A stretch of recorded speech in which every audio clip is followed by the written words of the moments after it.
Hi, and welcome to Chi for Yourself. Our main focus on this program is good chi or essential energy and the ways and means of maintaining it. We are glad to have you with us wherever you are in the world today. I think most of us have either been in love, or at least we have an opinion on what love is. Love is something that can come over us in a flash. Comedian Lucille Ball was quoted once as saying, "It wasn't love at first sight. It took a full 5 minutes," and it can seem to come on that quickly. So, what is a person to do to navigate the hills and valleys of a love relationship? Our guest on this show is Linda Carroll. She's the author of Love Cycles, the 5 essential stages of lasting love. And Linda, since we seem to be talking about a series of events within a relationship, let's talk about what love cycles are exactly. Can you define that? I can, but first of all, can I respond to something you just said, which is what is love? And Mhm. part of the impetus for writing this book, is my fascination with that question. And can I just add that philosophers and poets and writers, for as long as we've had human life, it seems like on this planet, have been trying to answer that question: what is love? Okay. And so, what I've come to in my own search is that love is a feeling, and that a long-term relationship is a skill set. It's a skill set of actions that happen whether we're feeling it or we're not. Because most one of the biggest troubles people come to in counseling, which is what I do when I'm not writing um, books, is they say I'm not in love with my partner, and Hmm. um, I say, okay, what do you think this means? And most often they think it means that the relationship is over. And yet, what I know from being in a long term marriage is that some days the love is so thick and strong you can see it and stir it, and other days it's nowhere to be found.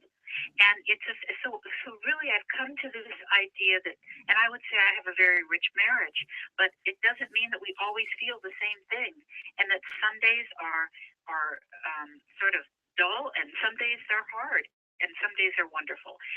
So the the feeling of love we often mistake for the quality of the relationship. And everything is in cycles. I live in Oregon where there is now we're now moving into the fall, and boy, it's so clear that summer is over. I see everywhere there's signs of it. I want to Hmm. hold on to that summer. I love the summer, and yet the fall is coming. And in long-term relationships, we have many seasons, including some stormy days, some lightning and thunder, and some long winters.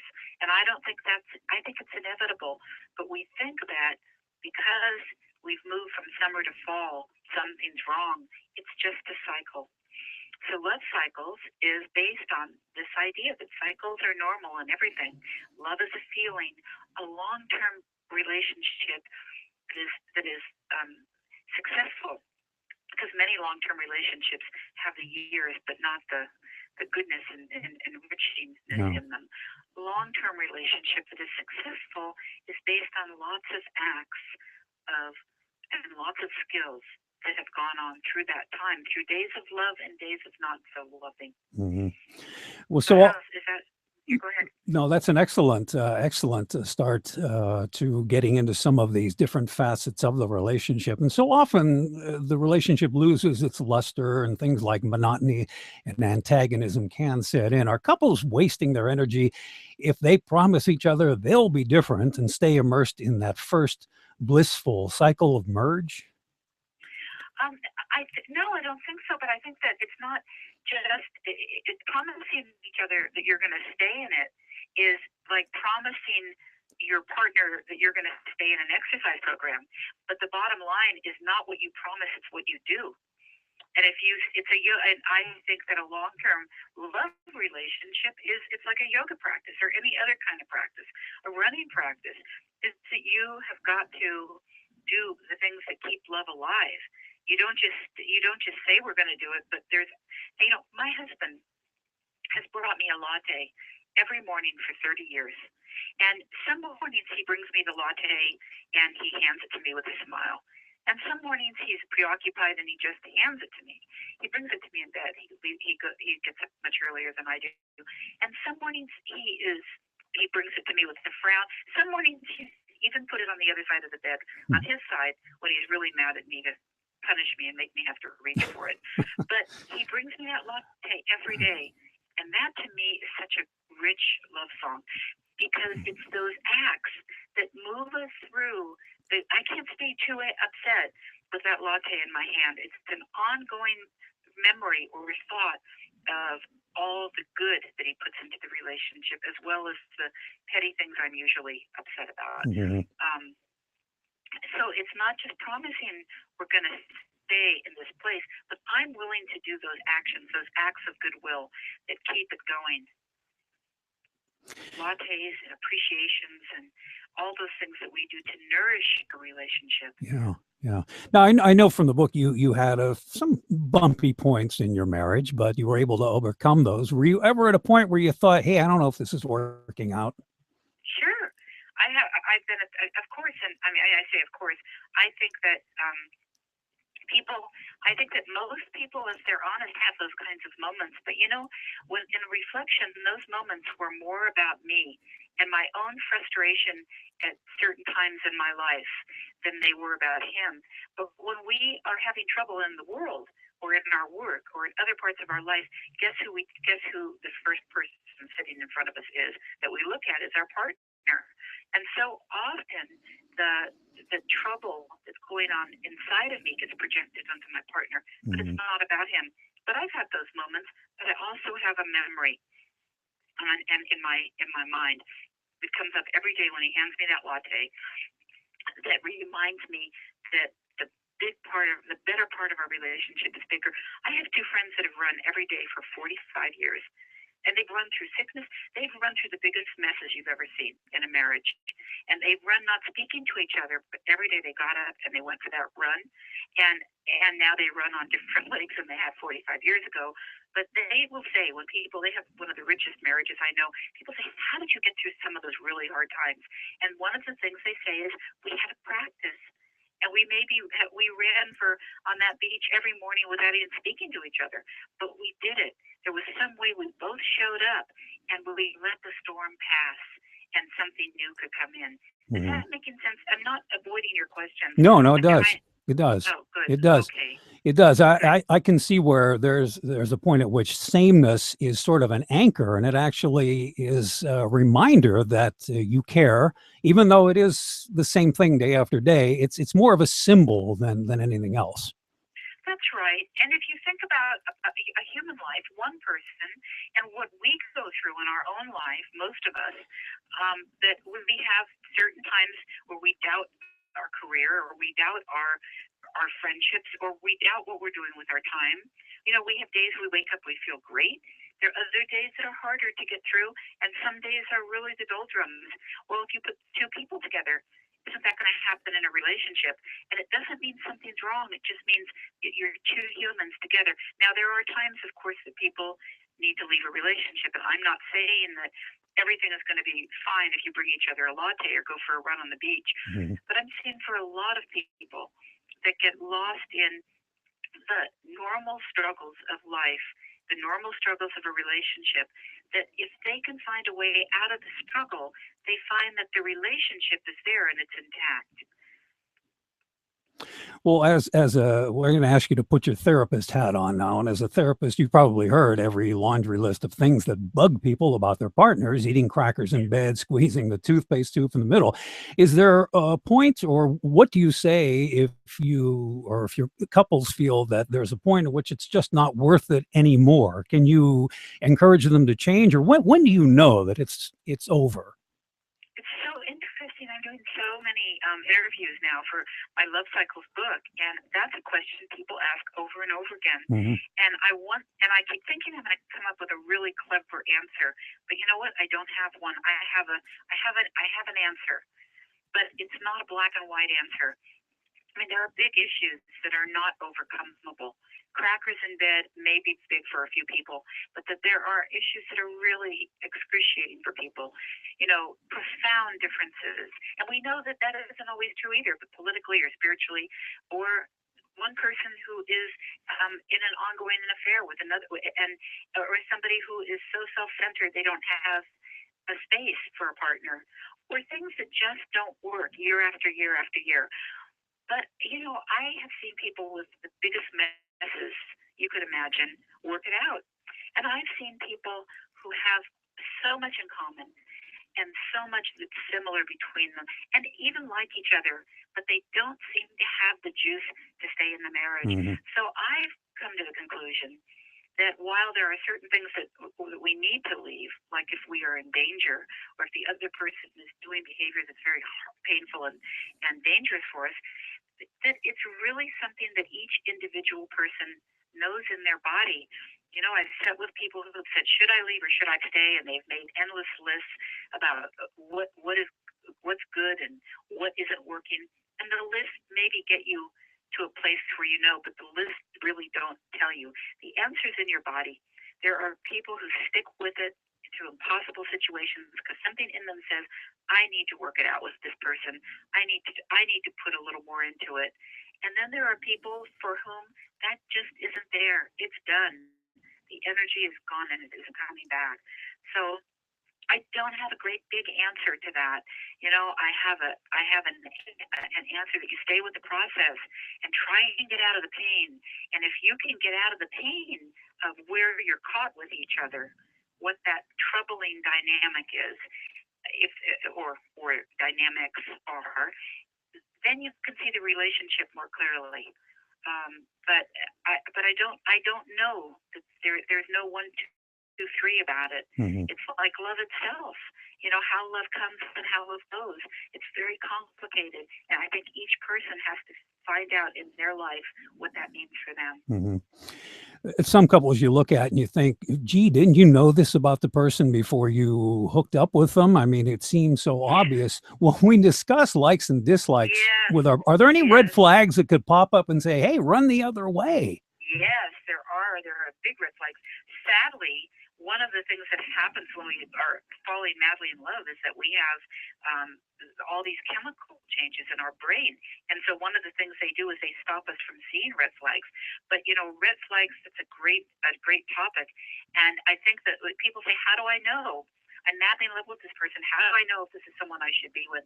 And I answer that by saying, look at objective information, not what you feel. Because love is a feeling, and we can fall in love with the most inappropriate person ever. But who is, if long-term relationships are skill sets, what are the skills? The skill to be able to own your part of trouble, to be able to change your behavior, to say, "I'm sorry," to not be a victim. And so how does this person do with those skills? How is this person with their, not just communication, but willingness to learn new communication skills? Because we know from the research that one of the most important aspects of a long-term relationship is managing conflict. There will be conflict. Couples have about 10 irresolvable issues. They don't get better. They'll never change. It's not, people don't like that, but I think it's true. And it's the same issues for people like, sex and money and kids and vacations, all that kind of thing. Yeah. And so the real question is not, do these issues exist, but how is this person who I may be so madly in love with that I think that one part of me believes love can fix everything? What's the other side of that? Can my rational brain just sit down for a while and say, how does he work out with his family? What are his relationships like with his siblings? How has he done in jobs? How does he talk about his past love for? That's a big one, because does he talk about a past relationship as an ending because it was always somebody else's fault? Or does he talk about it owning some part of the trouble? How generous is he? Generosity is the most important quality that studies have found that sustains relationships. They thought it would be lots of sex or good communication, but it was generosity hands down. This is a long-term study the University of Virginia did. How generous is this person? In love, we're all generous. When we're under the spell of love, nobody can do enough for each other, right? Mm-hmm. But when that wears off, how are they going to wear over time? And the red flags are something knowing that we're going to miss those red flags, because one of the things all of the chemicals do when we fall into the merge, into the romance, is they block out the part of our brain that is the rational part. The 911 center of the brain takes a long vacation, and what we do is we are so lost in the feeling that we have for this person that we miss some of those signs that say, this is not a good long-term partner. Well, you mentioned the skill set, and one of the skills necessary in a committed relationship, and tops on your list in the book, is understanding your part in the trouble. And I'm wondering, in what is arguably a selfish society, are we getting any better at realizing, hey, we have a part in this? I used to see people when I started 35 years ago. I started seeing couples, and people would come in who were in terrible trouble, and that was 90% of the people. But I see a lot of people that come in now. Maybe they're older, maybe they're in a new relationship, they want to do it differently, or sometimes they're even younger people who say, I want to know ahead of time how we're going to get into trouble. This is what premarital counseling used to be, but it wasn't, because we didn't have this information about relationships. But in answer to your question, I think that people are more aware that the human condition is one where we all have troubles, that we get into trouble, and it doesn't mean something's bad or wrong about you. I talk about something called loops, for example, and infinity loops in the book. And that what we know from the research is that for men, generally, not all men, of course, but for most men, a number one fear is feeling criticized. And for most women, a number one fear is feeling disconnected. And when we feel distressed in those ways, criticized or disconnected, we have a response. We either go into fight or freeze or flee. So let's say that this is true, certainly in my marriage. I'm much more of a connector. My husband is much more. He values solitude. And let's say we have a wonderful night out, which we do often. We come home. I want to talk about the night out. I want to process how it was. He wants to read a book. So we're sitting on the couch. We've had a great night out, and I say to him, well, wasn't that a great night? And he says, yes.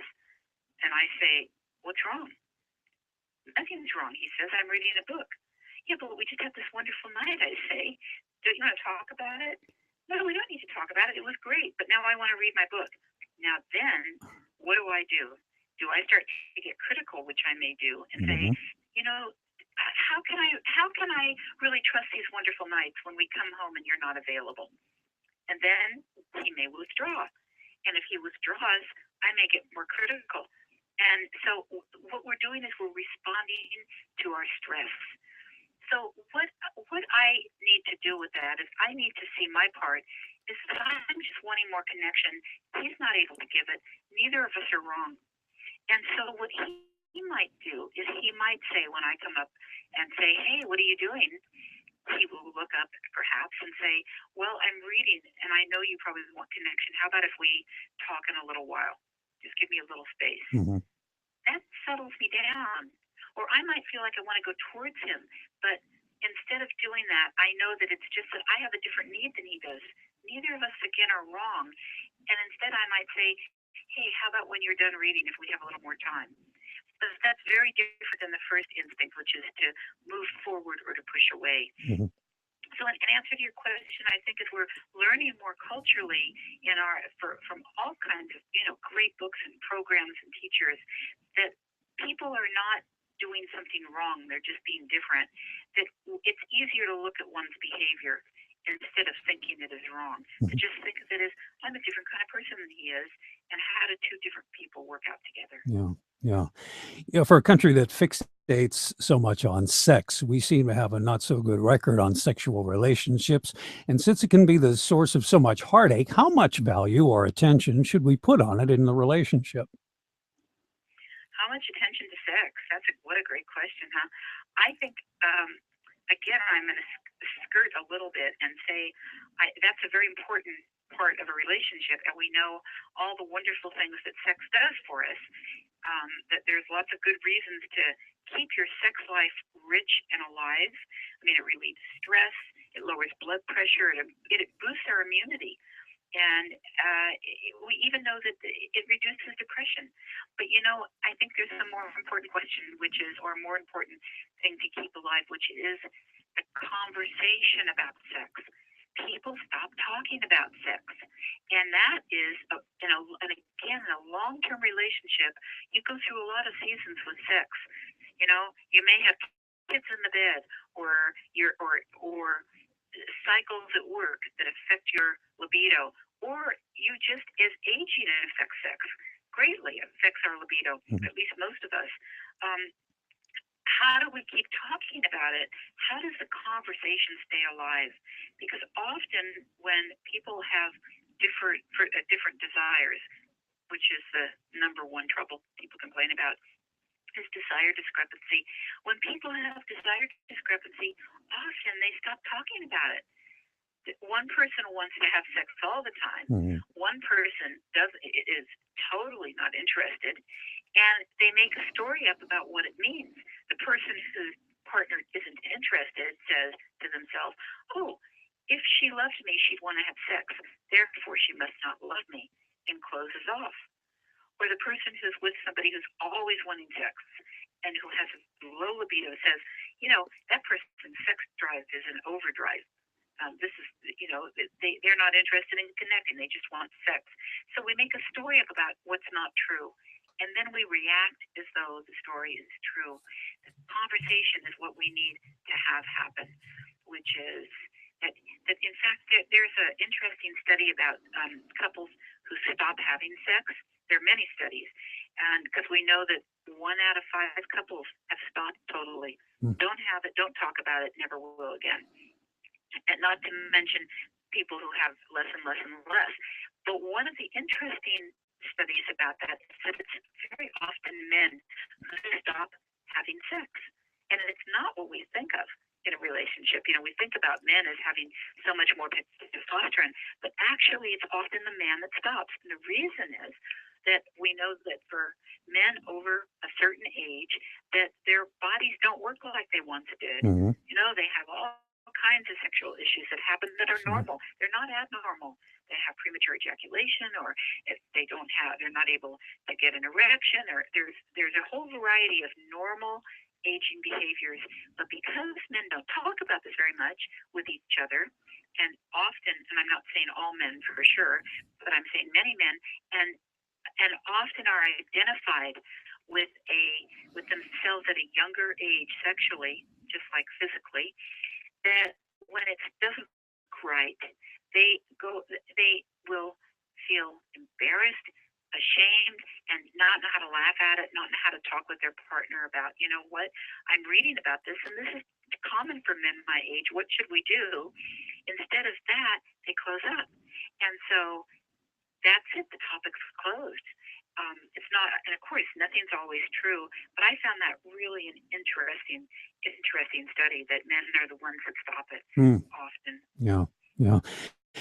The thing that really resonated in the book for me, and I really, really like this line, you say that intimacy depends on the ability to be separate, which sounds really counterintuitive, but can you explain that line, just exactly what it means? Sure. What I bring to you is what is within me. And if I don't have much in me except to do with you, I don't have much to bring to the relationship. And, I know that my husband and I often do things separately, and he'll go off and have an adventure somewhere. He just went to Nepal this year with my sons and his, and came back after 4 weeks, and we didn't stop talking for a month about it. He was so new and engaged and interesting. Or I go off and I work a lot at Rancho La Puerta in Mexico, often for 2 weeks at a time, and talk about love cycles. And when I come back, we always have the first night I get back, we plan a dinner out, and we're so interested in each other. We're so full of our own juice that we can bring something new into the relationship. And I think that that is true. If I don't have a relationship with myself, how can I have a relationship with somebody else? Mm-hmm. Well, we're moving right through the half hour here, the topic that is miles wide and miles deep. I have one more question for you. If a couple sat down with you before starting their lives together, what kind of suggestions or big suggestion would you give them? Oh, what a great question. If before starting, well, obviously they'd started their life because A committed relationship, a longer committed relationship, say a marriage right, counts. Yeah. right.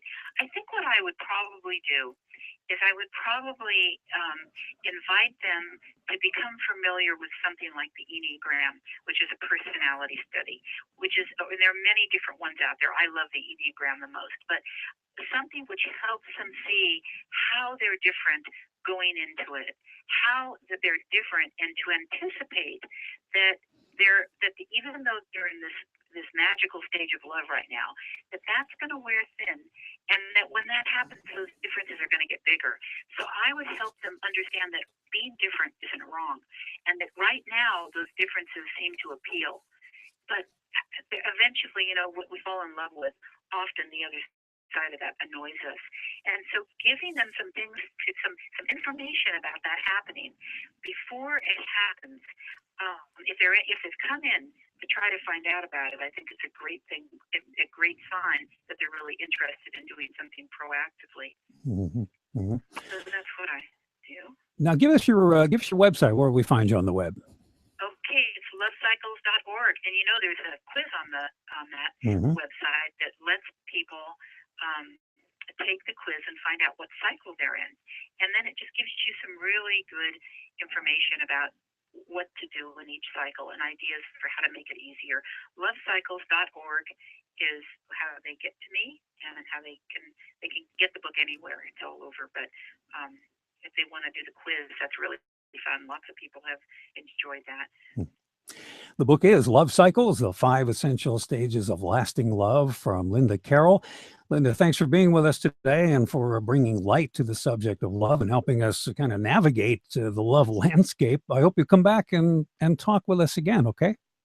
Thank you so much. I really appreciate it. It's been fun to talk to you. Great. Well, have a great day, and we'll talk to you later. Thanks. Bye-bye.